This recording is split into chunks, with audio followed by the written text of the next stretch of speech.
Okay, Demi Moore's Golden Globe acceptance speech. I'm just in shock right now. I've been doing this a long time, like over 45 years, and this is the first time I've ever won anything as an actor.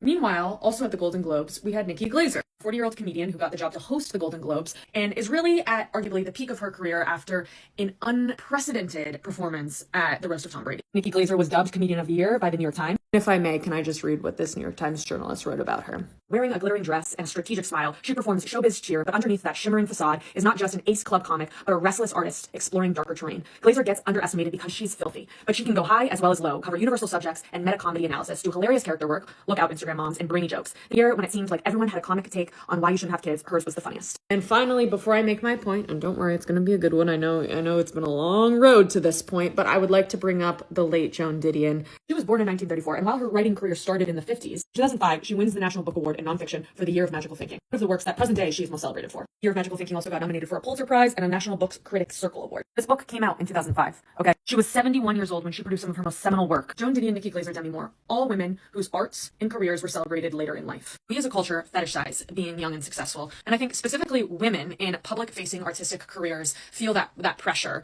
to reach the peak of their career while they're still young and while they're still hot in that youthful way. Of course, Nikki Glazer and Demi Moore are still conventionally hot by many standards, and Joan Didion, it feels perverse for me to be talking about how she was hot, but I was randomly invited to the Forbes 30 Under 30 Summit, which was in Cincinnati, Ohio this summer. And let me just say the vibes were weird. The vibes were weird. There was a man in a fedora on a stage, giving speeches, a DJ in the corner. I learned when I was there that everyone who got on these 30 Under 30 lists had to pay to come to the summit. So it just felt like a whole money grab. And it felt like it was exploiting this cultural obsession with youth and success. And how being prodigious is way overvalued than having a long enduring career that then you get celebrated for in your 60s.